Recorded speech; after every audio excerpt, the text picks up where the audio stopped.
Hello friends, Varun Radhika latest review. പ്രിയങ്കയാണെങ്കിൽ നാടോടികളോടൊപ്പം ഇരുന്ന് ഭക്ഷണം കഴിക്കുവാണ്. നല്ല സന്തോഷത്തോടെ ഇങ്ങനെ വാരി വലിച്ചങ്ങ് കഴിക്കുവാണ് പ്രിയങ്ക. ഇങ്ങനെ ഭക്ഷണം കഴിക്കുന്ന കൂട്ടത്തിൽ ചുറ്റും നോക്കുന്നുണ്ട്. അവൾക്ക് ഇനിയും ഭക്ഷണം വേണം. മറ്റുള്ളവർ കഴിക്കുന്നതൊക്കെ ഇങ്ങനെ നോക്കുവാണ്. ആരോടാ ചോദിക്കുന്നത്, ചോദിച്ചാൽ തരുമോ, ചിലപ്പോൾ തല്ല് കിട്ടുമോ എന്നൊക്കെ ചിന്തിച്ച് പ്രിയങ്ക ഇങ്ങനെ പാവം ചുറ്റും നോക്കുവാണ്. അപ്പോൾ മല്ലിയുടെ അമ്മ ഇത് കാണുന്നുണ്ട്. എന്താ മോളെ, മോക്ക് ചപ്പാത്തി വേണോ എന്ന് അവളിങ്ങനെ തലയാട്ടുവാണ്. മല്ലിയുടെ അമ്മ പെട്ടെന്ന് അവളുടെ പാത്രത്തിൽ തന്നെ ഒരു ചപ്പാത്തി എടുത്ത് പ്രിയങ്കയ്ക്ക് കൊടുക്കുവാണ്. പ്രിയങ്ക അത് കിട്ടിയപ്പോൾ വളരെ സന്തോഷത്തോടെ ഇങ്ങനെ കഴിക്കാനായിട്ട് ഒരുങ്ങുവാണ്. അപ്പോൾ അവിടെ ഇരിക്കുന്നവരൊക്കെ നോക്കുന്നുണ്ട്. പക്ഷേ നാടോടികളിൽ ചട്ടമ്പിയായ ഒരു സ്ത്രീ ഉണ്ടല്ലോ, അവളിത് കാണുന്നുണ്ട്. അവൾക്ക് ഒട്ടും ഇഷ്ടപ്പെട്ടില്ല. ഭയങ്കര ദേഷ്യത്തോടെ അവളിങ്ങോട്ട് എഴുന്നേറ്റ് വന്ന് പ്രിയങ്കയുടെ ആ പ്ലേറ്റ് അങ്ങ് തട്ടിത്തെറിപ്പിക്കുവാണ്. അത് കണ്ട് പ്രിയങ്ക അങ്ങ് വിഷമിച്ചിങ്ങനെ പേടിച്ച് നോക്കുവാണ്. മല്ലിയുടെ അമ്മയും മറ്റുള്ളവരും ഒക്കെ ഇങ്ങനെ നോക്കി നിൽക്കുവാണ്. പക്ഷെ ആരും ഒന്നും ആ സ്ത്രീയോട് മിണ്ടുന്നില്ല. അവരെ എല്ലാവർക്കും പേടിയാണെന്ന് തോന്നുന്നു. അത്രയ്ക്കൊരു റൗഡിയുടെ കൂട്ടാണ് ആ സ്ത്രീ നടക്കുന്നത്. ദേഷ്യത്തോടെ അവൾ പ്രിയങ്കയോട് ചോദിക്കുക, എത്ര കഴിച്ചാലും നിനക്ക് മതിയാകത്തില്ലേ? നിന്നെ കൊണ്ട് എന്ത് പ്രയോജനമാടിയുള്ളത്? ഭ്രാന്ത് പിടിച്ച് നടക്കുക, നാശം. എന്തിനാണ് ഇരിക്കുന്നത്? ഈ ഭക്ഷണം കഴിച്ചുകൊണ്ടിരിക്കുന്ന മറ്റുള്ളവരെ നോക്കി ഈ സ്ത്രീ ചോദിക്കുന്നത്, എന്താ എല്ലാവരും കഴിച്ചു കഴിഞ്ഞില്ലേ എന്നിങ്ങനെ ദേഷ്യത്തോടെ ചോദിക്കുമ്പോൾ അവരെല്ലാവരും പെട്ടെന്ന് എഴുന്നേറ്റ് അവരുടെ ആ കൂടാരത്തിനകത്തോട്ട് അവരൊക്കെ അങ്ങ് കയറി പോവുകയാണ്. മല്ലിയുടെ അമ്മയും എഴുന്നേറ്റ് അങ്ങ് പോകുന്നുണ്ട്. പ്രിയങ്ക ഇങ്ങനെ ചുറ്റും നോക്കി വിഷമിച്ച് നിൽക്കുക. അവൾക്ക് നല്ല വിശപ്പുണ്ട്. അപ്പോഴാണ് ആ തട്ടിത്തെറിപ്പിച്ച ചപ്പാത്തി അവിടെ ആ മണ്ണിൽ കിടക്കുന്ന പ്രിയങ്ക കാണുന്നത്. പെട്ടെന്ന് അവൾ സന്തോഷത്തോടെ ആ ചപ്പാത്തി എടുത്ത് ഇങ്ങനെ ആർത്തിയോടെ പിച്ചി പറിച്ചങ്ങ് തിന്നുവാണ്. ഈ സമയം ആറ്റുവാശ്ശേരിയിൽ സുകുമാരിയമ്മയ്ക്ക് ട്രീറ്റ്മെൻറ്റ് നടത്തുവാണ്. എല്ലാവരും കൈയും കാലും ഒക്കെ പിടിച്ചിരിക്കുക. സുകുമാരിയമ്മ കിടന്ന് ബഹളം വെക്കുക. എടാ ദേവാ, എൻ്റെ കൈ നോവുന്നടാ. എടാ ദേവാ, എൻ്റെ കയ്യേന്ന് വിടാൻ പറടാ. എടാ എനിക്ക് പ്രാന്തില്ലടാ. എടാ ദേവാ, എനിക്ക് പ്രാന്തില്ലടാ എന്നൊക്കെ ഇങ്ങനെ വിളിച്ചു കൂവിക്കൊണ്ടിരിക്കുവാണ്. ഇതെല്ലാം കണ്ടും കേട്ടും വളരെ വിഷമത്തോടെ നിൽക്കുവാണ് തന്ത്രിയും യശോദയെല്ലാം. എടോ വൈദ്യരെ, ഇവരോട് പറടോ എൻ്റെ കയ്യെന്ന് വിടാൻ. മോനെ ദേവാ, എനിക്ക് പ്രാന്തില്ലടാ. എടാ നീ വെറുതെയാടാ എന്നെ ഇവിടെ കടത്തിയിരിക്കുന്നത്. എടാ ദേവാ, എനിക്ക് നോവുന്നടാ എന്നൊക്കെ വീണ്ടും അങ്ങ് വിളിച്ച് പറഞ്ഞുകൊണ്ടിരിക്കുക. അപ്പോഴാ വൈദ്യർ ശിഷ്യൻ്റെ കയ്യിൽ നിന്ന് മരുന്നൊക്കെ ഇങ്ങോട്ട് മേടിക്കുന്നുണ്ട്. എന്നിട്ട് മരുന്ന് വൈദ്യർ സുകുമാരിയമ്മയുടെ അടുത്തോട്ട് കൊണ്ടുവന്നിട്ട് പറയുന്നത്, അമ്മ അനങ്ങാതെ കിടന്ന് ഈ മരുന്ന് കുടിച്ചാലേ അമ്മയ്ക്ക് എത്രയും പെട്ടെന്ന് ഈ അവസ്ഥയിൽ നിന്നും രക്ഷപ്പെടാൻ പറ്റും. അതിനെന്തിനാടാ വൈദ്യരെ ഞാൻ മരുന്ന് കഴിക്കുന്നത്? എനിക്ക് എന്ത് കുഴപ്പമാടാ ഉള്ളത്? എനിക്ക് നിൻ്റെ മരുന്നൊന്നും വേണ്ട, കൊണ്ടുപോടാ ഇവിടുന്ന് എന്നൊക്കെ പറയുമ്പോൾ വൈദ്യർ ആൾക്കാരോട് പറയുന്നുണ്ട്, അവരെ ഒന്ന് ബലമായിട്ടൊന്ന് പിടിച്ച്, നല്ലതുപോലെ പിടിച്ച് ഈ മരുന്ന് കൊടുക്കുമ്പോൾ മരുന്ന് ശിരസിൽ കയറിയാൽ അത് വളരെ പ്രശ്നമാണ്. അതുകൊണ്ട് നിങ്ങൾ കൈയും കാലും ശരിക്കും മുറുക്കി പിടിച്ചോ. അങ്ങനെ ഒരു തരത്തിൽ വൈദ്യർ ആ മരുന്ന് സുകുമാരിയമ്മയുടെ വായിൽ ഒഴിച്ചു കൊടുക്കുന്നുണ്ട്. വൈദ്യരുടെ കൈയൊക്കെ തട്ടി മാറ്റുവാണ് സുകുമാരിയമ്മ. മോനെ ദേവാ, എനിക്ക് പ്രാന്തില്ലടാ, ഇവർ കള്ളം പറയുവാടാ, എൻ്റെ കയ്യേന്ന് വിടാൻ പറയടാ എന്നൊക്കെ വീണ്ടും വിളിച്ച് കൂവാണ് സുകുമാരിയമ്മ. എടാ മോനെ പറയടാ, എനിക്ക് മരുന്ന് വേണ്ടടാ, എനിക്ക് പ്രാന്തില്ലടാ, എടാ മോനെ എന്നെ വിടടാ എന്നൊക്കെ പതുക്കെ പറഞ്ഞ് സുകുമാരിയമ്മ അബോധാവസ്ഥയിലാകുകയാണ്. അപ്പോൾ വൈദ്യൻ തന്ത്രിയോട് പറയുന്നുണ്ട്, തിരുമേനി, ഈ മരുന്നിൻ്റെതാണ് ഈ മയക്കം. പക്ഷേ ഇതുകൊണ്ട് മാത്രം നിൽക്കില്ല, ധാരയും കൂടെ കൊടുക്കേണ്ടി വരും. മനോവിഭ്രാന്തിക്ക് കടുത്ത ചികിത്സ തന്നെ വേണ്ടി വരും. അങ്ങനെ വൈദ്യര് പറഞ്ഞത് കേട്ട് വളരെ മനോവിഷമത്തോടെ നിൽക്കുവാണ് തന്ത്രിയും യശോദയും.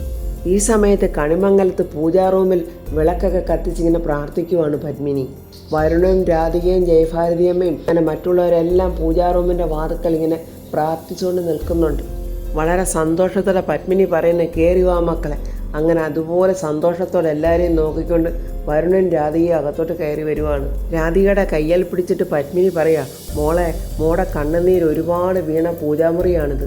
ഈ ഭഗവാൻ നിന്നെ അനുഗ്രഹിച്ചതിൻ്റെ പേരിലാണ് ഈ വേഷത്തിൽ നീ ഇപ്പോൾ ഇവിടെ നിൽക്കുന്നത്. വരുൺ, നീ ഈ കുങ്കുമം എടുത്ത് രാധികയുടെ താലിയിൽ ചാർത്തി കൊടുക്ക് എന്നും പറഞ്ഞ് കുങ്കുമച്ചെപ്പെടുത്ത് വരുണിനെ കൊടുക്കുന്നുണ്ട് പത്മിനി. അങ്ങനെ സന്തോഷത്തോടെ വരുൺ അത് വാങ്ങിക്കുകയാണ്. എന്നിട്ട് വരുൺ ഇങ്ങനെ ഓർക്കുവാണ്, കണിമംഗലത്തെ അടുക്കളയിൽ കിടന്ന് ഉറങ്ങുന്ന രാധികയെ സ്നേഹത്തോടെ വരുൺ ഇങ്ങനെ കവിളിൽ പിടിച്ച് മുത്തം കൊടുത്തതൊക്കെ ഇങ്ങനെ ഓർമ്മ വരുന്നു. അങ്ങനെ വരുണും രാധികയായിട്ട് അവിടെ കഴിഞ്ഞുകൂടിയ പല നല്ല നിമിഷങ്ങളും അവരിങ്ങനെ ഓർക്കുന്നുണ്ട്. എന്നിട്ട് പുഞ്ചിരിച്ചുകൊണ്ട് രാധികയുടെ താലിയിലോട്ട് വരുൺ ഇങ്ങനെ കുങ്കുമം ചാർത്തി കൊടുക്കുവാണ്. അങ്ങനെ വരുണൻ രാധികയും പരസ്പരം മുഖത്തോട് മുഖം നോക്കി പുഞ്ചിരിക്കുമ്പോൾ അവരെ തന്നെ നോക്കി നിന്ന് എല്ലാവരും പുഞ്ചിരിക്കുവാണ്. ഇതൊക്കെ കണ്ട് തീരെ ഇഷ്ടപ്പെടാതെ കലിതുള്ളി ഇങ്ങനെ ഉർവശിയും കൽപ്പനയും മുഖത്തോട് മുഖം നോക്കുകയാണ്. ഇനി അവിടെ നിന്നാൽ അറിയാതെ എന്തെങ്കിലും വായിൽ നിന്ന് വീഴുമെന്ന് പേടിച്ചിട്ടാണെന്ന് തോന്നുന്നു ഉർവശിയും കൽപ്പനയും അവിടെ നിന്ന് പോവുകയാണ്. ഇത് നമ്മുടെ ജയഭാരതി അമ്മ ശ്രദ്ധിക്കുന്നുണ്ട്. പരമേശ്വരൻ അപ്പോൾ പറയുന്നുണ്ട്, ഇനി എന്തൊക്കെയാ ചടങ്ങുകളെന്ന് വെച്ചാൽ അതൊക്കെ ആവാം, മോൾക്ക് ഇവിടെ ഒന്നിനും ഒരു കുറവും വരാൻ പാടില്ല. ജയഭാരതി അമ്മയും പറയുന്നുണ്ട്, എല്ലാം മുറ പോലെ തന്നെ നടക്കട്ടെ. അങ്ങനെ വരുൺ രാധികയുടെ കൈയും പിടിച്ചുകൊണ്ട് ആ ഹോളിലോട്ട് നടന്നു പോവുകയാണ്. ഉർവശിയും കൽപ്പനയാണെങ്കിൽ ദേഷ്യത്തോടെ റൂമിലോട്ട് വന്നിരിക്കുക. ഉർവശി ഇങ്ങനെ ദേഷ്യത്തോടെ പറയുക, നമ്മൾ എന്തൊക്കെ ചെയ്തു കൂട്ടി, അവസാനം എന്ത് ചെയ്യാന് അവരൊന്നിച്ചു. അത് കേട്ടിട്ട് കൽപ്പന പറയാം, മരണം പോലും തടസ്സമായില്ല. ഇതിപ്പോൾ അവളുടെ സ്നേഹത്തിന്റെ ശക്തി നമ്മൾ കൂടെ സമ്മതിച്ചു കൊടുക്കേണ്ട ലക്ഷണമാണ്. അത് കേട്ട് കൽപ്പന പറയുക, സൂര്യയ്ക്കാണെങ്കിൽ അവളോട് വല്ലാത്ത സ്നേഹമാണ്. സ്നേഹമെന്ന് വെച്ചാൽ എന്താ പറയേണ്ടത്, സൂര്യയുടെ ഭാഷയിൽ വല്ലാത്ത ഒരു ആരാധന. ഇനി അവളുടെ സ്ഥാനം കഴിഞ്ഞിട്ടേ എനിക്ക് സ്ഥാനം ഉണ്ടാവും. ഉർവശി ഉടനെ പറയാൻ, അല്പമെങ്കിലും പ്രതീക്ഷ ഉണ്ടായിരുന്നത് പത്മിനിയേടത്തിയിലായിരുന്നു. പക്ഷെ എന്ത് ചെയ്യാനാ, പത്മിനിയേടത്തി ഇപ്പോൾ അവളുടെ കയ്യിലാണ്. ഇനി രാധികയ്ക്കും വരുണിനും കൂടെ ഒരു കുഞ്ഞുകൂടെ പറഞ്ഞാൽ കൽപ്പനെ നിന്റെ കാര്യം പിന്നെ വളരെ കഷ്ടത്തിലാണ്. അല്ല കൽപ്പനെ, വരുണും രാധിയെ ഒന്നിച്ചോടി നിന്റെ എല്ലാ പ്രതികാരവും ഉപേക്ഷിക്കാനാണോ നിന്റെ പ്ലാൻ? തൽക്കാലം പിന്നെ ഞാൻ എന്ത് ചെയ്യാനാ ചെറിയമ്മേ? അങ്ങനെയല്ല കൽപ്പനെ, നമ്മളൊന്നും അവസാനിപ്പിച്ചിട്ടില്ലെന്ന് ഇന്ന് തന്നെ നമുക്ക് നമ്മൾ മനസ്സിലാക്കി കൊടുക്കണം. അതിനെന്താ ആദ്യം ഇല്ലാതാക്കണ്ടേന്നറിയാവോ? അവരുടെ ആദ്യ രാത്രി. അത് നമുക്ക് എങ്ങനെയെങ്കിലും കുഴപ്പമാക്കണം. അത് കേട്ട് കൽപ്പന പറയാം, അവനെ അവളെ ഞാൻ വെറുതെ വിടാനൊന്നും ഉദ്ദേശിച്ചിട്ടില്ല. പക്ഷേ ആദ്യ രാത്രി ഒന്ന് ഇല്ലാതാക്കാൻ എന്താ ഒരു മാർഗം? നമുക്ക് രണ്ടുപേർക്കും അങ്ങനെ പെട്ടെന്നൊന്നും ചെയ്യാൻ പറ്റത്തില്ല. അവസാനം പിന്നെ അത് അപകടത്തിലേ കലാശിക്കത്തുള്ളൂ. അപ്പോൾ ഉർവശി പറയാ, ഈ ആദ്യ രാത്രി കഴിഞ്ഞിട്ട് പിന്നെ നമ്മൾ ഇതൊക്കെ ചർച്ച ചെയ്തിട്ട് ഒരു കാര്യവുമില്ല. എന്തെങ്കിലും ചെയ്യാനുണ്ടെങ്കിൽ അത് ഇന്ന് തന്നെ ചെയ്യണം. എങ്കിൽ പിന്നെ അങ്ങനെ ഒരു ആദ്യ രാത്രി ഇന്ന് അവക്കും അവനും വേണ്ട ചെറിയമ്മേ. അതിനെന്താ വേണ്ടെന്ന് വെച്ചാൽ ഞാൻ ചെയ്തോളാം, ചെറിയമ്മ വാ എന്നും പറഞ്ഞ് ഫോണും എടുത്തുകൊണ്ട് കൽപ്പന ഉർവശിയായിട്ട് പോവുകയാണ്. ഈ സമയം സന്തോഷത്തോടെ വരുണൻ രാധിക ആ ടേബിളിൻ്റെ അടുത്ത് ഇങ്ങനെ ഇരിക്കുവാണ്. അവരെ തന്നെ നോക്കി സന്തോഷത്തോടെ പരമേശ്വരനും ജയഭാരതിയമ്മയും സൂര്യയൊക്കെ ഇങ്ങനെ നോക്കി നിൽക്കുവാണ്. അപ്പോൾ പത്മിനി വധുവിനും വരുണും കൊടുക്കാനുള്ള പാലുമായിട്ട് വന്നുകൊണ്ടിരിക്കുവാണ്. പാല് കൊണ്ടുവന്ന് പത്മിനി അങ്ങനെ വരുണിനെയും രാധികയുടെയും വായിലോട്ട് ഇങ്ങനെ ഊട്ടി കൊടുക്കുന്നുണ്ട്. എന്നിട്ട് പത്മിനി ആ പാൽപാത്രം വരുണിൻ്റെ കയ്യിലോട്ട് കൊടുത്തിട്ട് പറയുന്നു, ഇനി നിങ്ങൾ പരസ്പരം അങ്ങോട്ടും ഇങ്ങോട്ടും കൊടുക്ക്. വരുൺ ഇങ്ങനെ ഒരുമാതിരി നാണത്തോടെ നോക്കുമ്പോൾ പരമേശ്വരൻ പറയുന്നു, കൊടുക്കും മോനെ. ജയഭാരതി അമ്മയും പത്മിനിയും പറയുക, വരുൺ അങ്ങോട്ട് കൊടുക്കും മോനെ എന്ന് പറയുമ്പോൾ വരുൺ ഇങ്ങനെ രാധികയുടെ വായിലോട്ട് പാലിങ്ങനെ ഊട്ടിക്കൊടുക്കുന്നുണ്ട്. പരമേശ്വരനും പത്മിനി ഇനിയും കുറച്ചുകൂടെ കോരിക്കൊടുക്ക് എന്നൊക്കെ പറയുമ്പോൾ വീണ്ടും വീണ്ടും വരുൺ ഇങ്ങനെ പാല് രാധികയ്ക്ക് ഊട്ടുന്നുണ്ട്. ഇനി രാധിക മോള് വരുണിന് പാൽ ഊട്ടിക്കൊടുക്ക് എന്ന് പറയുമ്പോൾ രാധിക ഇങ്ങനെ ആ പാൽപാത്രം വാങ്ങിയിട്ട് എല്ലാവരും നോക്കിയിട്ട് ഇങ്ങനെ കുനിഞ്ഞിരിക്കുവാണ്. വരുൺ ഇങ്ങനെ പുഞ്ചിരിച്ചുകൊണ്ട് രാധികയെ തന്നെ നോക്കുവാണ്. രാധികയും നാണത്തോടെ തന്നെ ഇരിക്കുവാണ്. അപ്പോൾ പരമേശ്വരൻ പറയുക, താണ്ടെ രണ്ടുപേരോട് ഇത്രയൊക്കെ ഒപ്പിച്ച് വെച്ചിട്ടേ ഇനി നാണമാകുന്നു എന്നും പറഞ്ഞല്ല കളി കളിച്ചാലുണ്ടല്ലോ, കൊടുക്കും മോളെ എന്ന് പറയുമ്പോൾ എല്ലാവരും ചിരിക്കുവാണ് അവിടെ നിന്നുകൊണ്ട്. അങ്ങനെ പത്മിനിയെയും ജയഭാരതി അമ്മയും ഒന്ന് നോക്കിയിട്ട് രാധിക പാലിങ്ങനെ സ്പൂണിൽ കോരി വരുണിൻ്റെ വായിലോട്ട് കൊടുക്കുന്നുണ്ട്. വീണ്ടും കൊടുക്കുമോളെ എന്നിങ്ങനെ അവർ പറയുമ്പോൾ രാധിക വീണ്ടും പാലിങ്ങനെ കൊടുക്കുന്നുണ്ട്. ആ സമയം ഉർവശിയും കൽപ്പനയും കൂടെ അങ്ങോട്ട് വരുവാണ്. പത്മിനി ഇങ്ങനെ രാധികയെ തന്നെ നോക്കിയിട്ട് പറയുക, രാധിക മോൾ ഇത്രയും നാളും നമ്മുടെ കൺമുന്നിൽ ഉണ്ടായിരുന്നിട്ടും ഇപ്പോഴാണ് വളരെ സുന്ദരിയായിട്ടിരിക്കുന്നത്. അത് കേട്ട് വരുൺ ചിരിച്ചുകൊണ്ട് പറയും, ഓ അത് ചുമ്മാതെ പറയുക. അപ്പോൾ ജയഭാരതിയമ്മ പറയുക, അത് എന്തുകൊണ്ടാണെന്നറിയാവോ പത്മിനി? ഇത്രയും നാളും പത്മിനി നീ നോക്കിക്കൊണ്ടിരുന്നതേ ഇഷ്ടമില്ലായ്മയെ കൂടെയാണ്. ഇപ്പോൾ നോക്കുന്നത് വളരെ ഇഷ്ടത്തോടെയും. അതാണ് ഇതിൻ്റെ വ്യത്യാസം. അത് കേട്ട് പരമേശ്വരൻ പറയുക, മകളായിട്ട് മനസ്സുകൊണ്ട് അംഗീകരിച്ചു കഴിഞ്ഞപ്പോൾ സൗന്ദര്യവും ഐശ്വര്യവും ഒക്കെ ഒരുപാട് കൂടിയിട്ടുണ്ട്. ഇത് കേട്ട് എല്ലാവരും ഇങ്ങനെ സന്തോഷത്തോടെ പുഞ്ചിരിച്ചു നിൽക്കുമ്പോൾ കൽപ്പനയും ഉർവശിയും സന്തോഷമുള്ളതുപോലെ ഇങ്ങനെ അഭിനയിച്ചു നിൽക്കുവാണ്. ജയഭാരതിയമ്മ പറയുവാണ് പരമേശ്വരനോട്, പരമേശ്വര, വരുണിന് വേണ്ടി പ്രാർത്ഥിച്ചതും വ്രതമെടുത്തതും കഷ്ടപ്പാടുകളൊക്കെ സഹിച്ചതും നമ്മുടെ രാധിക മോളാ. അതൊക്കെ ദൈവം കാണുന്നുണ്ടായിരുന്നു. അതിനെന്താ അമ്മേ, മോള് നമ്മുടെ വരുണിന് വേണ്ടി ചെയ്ത എല്ലാ കാര്യങ്ങൾക്കും സ്നേഹം കൊണ്ട് നമ്മൾ പ്രതിഫലം ഇപ്പോൾ കൊടുത്താൽ പോരെ? ഇപ്പോൾ സൂര്യ ഇങ്ങനെ ചുറ്റും നോക്കി കൽപ്പനയെ ഉർവശിയൊക്കെ നോക്കിയിട്ടാണ് പറയുന്നത്, ഈ സ്നേഹം കൊടുക്കുന്നു എന്ന് പറയുന്നത് എല്ലാവരും ചേർന്ന് ഒരു വീഴ്ചയും വരുത്താതെ കൊടുക്കേണ്ട കാര്യമോ? അപ്പോഴവിടെ നിൽക്കുന്നവർക്കൊക്കെ മനസ്സിലായി കൽപ്പനയെ ഉർവശിയെ ഉദ്ദേശിച്ചാണ് പറഞ്ഞതെന്ന്. ഉർവശി ഉടനെ പറയുക, സൂര്യ പറഞ്ഞത് ഞങ്ങളെ രണ്ടുപേരെ ഉദ്ദേശിച്ചാണെന്ന് ഞങ്ങൾക്ക് മനസ്സിലായി. പക്ഷേ ഞങ്ങൾക്ക് വേറൊരു തീരുമാനമുണ്ട്. അതെന്താ എന്നിങ്ങനെ സൂര്യ ചോദിക്കുമ്പോൾ കൽപ്പന പറയുക, വരുണിനും രാധികയ്ക്കും മണിയറ ഒരുക്കുന്നത് ഞങ്ങളാ. അത് കേട്ട് വിശ്വസിക്കാനാകാതെ എല്ലാവരും അമ്പരന്നിങ്ങനെ നോക്കുവാണ്. എന്നിട്ട് കൽപ്പന പറയാം, മുത്തശ്ശി അതിനുള്ള അനുവാദം തരണം. ജയഭാരതിയമ്മ അവരെ രണ്ടുപേരെയും നോക്കിയിട്ട് ഒരർത്ഥം വെച്ച് പറയുന്നുണ്ട്, അത് വേണോ മക്കളെ? അപ്പോൾ ഉടനെ കൽപ്പന പറയാം, ഇതാ ഇവിടുത്തെ കാര്യം. എന്തെങ്കിലും മനസ്സറിഞ്ഞ് ഞങ്ങളും ഒന്ന് സ്നേഹിക്കാമെന്ന് വിചാരിച്ചാൽ അപ്പോൾ തുടങ്ങും എല്ലാവർക്കും സംശയം. പിന്നെ എങ്ങനെയാ ഞങ്ങൾ എന്തെങ്കിലും ചെയ്യുന്നത്? അത് കേട്ട് പരമേശ്വരൻ പറയാം, എന്നാൽ അതങ്ങ് സമ്മതിച്ച് കൊടുത്തേരമ്മേ, നമ്മളുടെ കുടുംബത്തിലുള്ള 2 പെണ്ണുങ്ങളുടെ ആഗ്രഹമല്ലയോ. അപ്പോൾ ജയഭാരതിയമ്മ പറയുക, പരമേശ്വരൻ പറഞ്ഞതുകൊണ്ട് ഞാൻ സമ്മതിക്കുക, പക്ഷേ എന്തെങ്കിലും ഒരു വീഴ്ച പറ്റിയിട്ടുണ്ടെങ്കിലുണ്ടല്ലോ. ഓ, എന്ത് വീഴ്ച വരാനാണമ്മേ, ഇത് വലിയ കെട്ടിടം കെട്ടിപ്പൊക്കലൊന്നും അല്ലല്ലോ എന്നിങ്ങനെ ഉർവശി പറയുവാണ്. അപ്പോൾ പത്മിനി പറയുന്നു, എന്നാൽ നിങ്ങളിനി അതിൻ്റെ ഒരുക്കങ്ങളൊക്കെ നടത്തിക്കോ. എന്നാൽ ശരിയമ്മേ എന്നും പറഞ്ഞു കൽപ്പന ഉർവശിയെ വിളിച്ചുകൊണ്ട് പോവുകയാണ് റൂമിലോട്ട്.